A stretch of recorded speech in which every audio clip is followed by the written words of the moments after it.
This year, we've been focusing in on what I think is the leading theme for the year, and that's this idea of multipolar mercantilism.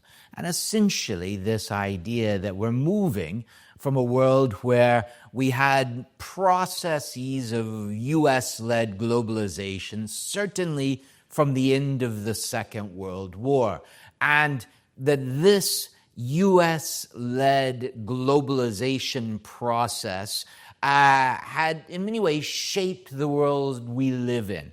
But I think it's becoming increasingly clear that as we look at 2026, that 2026 is fundamentally changing that direction. And the direction where we're moving is one to where we have a series of great powers. That's the idea of multipolarity. No single power, whether it's economic or political, will dominate in the decades ahead. And mercantilism. Mercantilism, this idea of competition, often competition from the standpoint of a zero-sum game, the assumption that if one wins, someone else loses. And this is a very different approach to most of that post-war period of globalization, where in many ways the idea was one of a rising tide raises all boats, the idea of making the economy bigger so that everyone can do better. And if we look at this idea, one of the big shifts is from the standpoint of the United States. And so, as we look at 2026, what is it actually that the Trump administration in the United States is actually trying to achieve?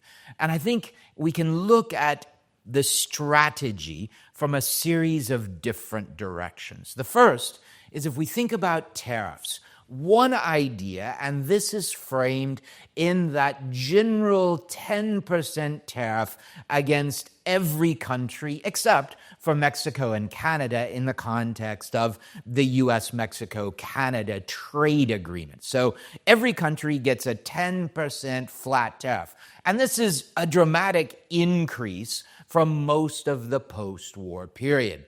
This 10% tariff, in many ways, is about a new revenue model for the U.S. government. In other words, the idea that the U.S. government needs to increase revenue, but it wants to do so without increasing taxes, particularly domestically.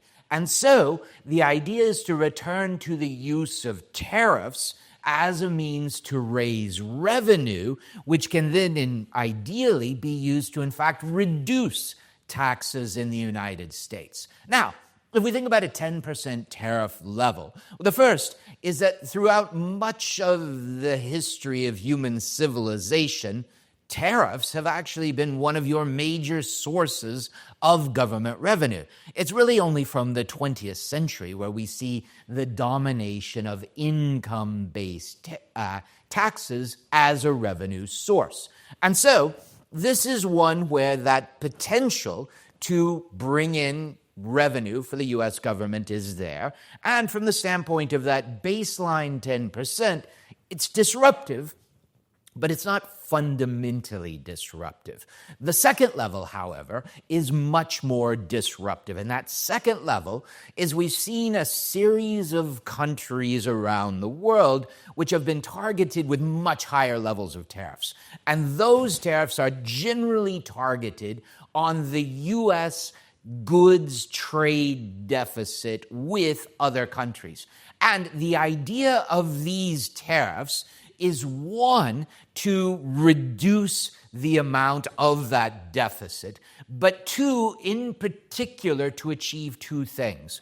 One is to force foreign companies and U.S. companies to invest in manufacturing in the United States. And essentially the idea here is that if one looks at much of the U.S. administration's team, there's a core view that manufacturing, particularly high-quality manufacturing, is central to innovation, to competitiveness, to life satisfaction, in fact, for American people, as well as to national security.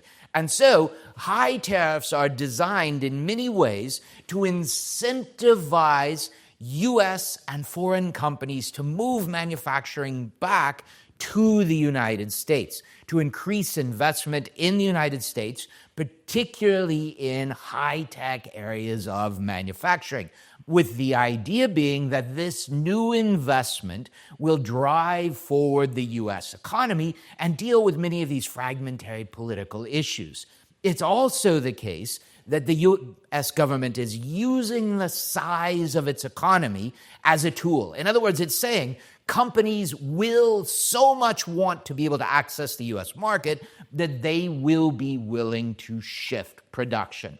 Your third piece is essentially saying that part of these trade deficits is about unfairness. And so the Trump administration is putting in place high tariffs against countries which have large trade surpluses with the United States in order to encourage bilateral negotiations to ease access for U.S. companies and U.S. products to those markets. Now, will this work?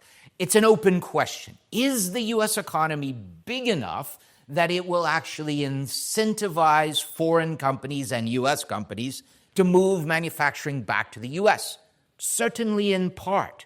Is the U.S. economy big enough that it will then be able to, if you will, cudgel other countries into opening their markets more to the U.S.? In some cases, this is certainly possible. But one thing that we are seeing is, first, that these processes will take time. Second, that they are uncertain, and it's the uncertainties in many ways that are proving the challenge. But finally, the philosophy is fundamentally about benefiting the U.S. and rolling back that role of the U.S. as global leader, global hegemon, and in many ways, global market of last resort. And this is what takes the tariff changes and the change in U.S. economic strategies into this new world, which is in fact an old world, of multipolar mercantilism.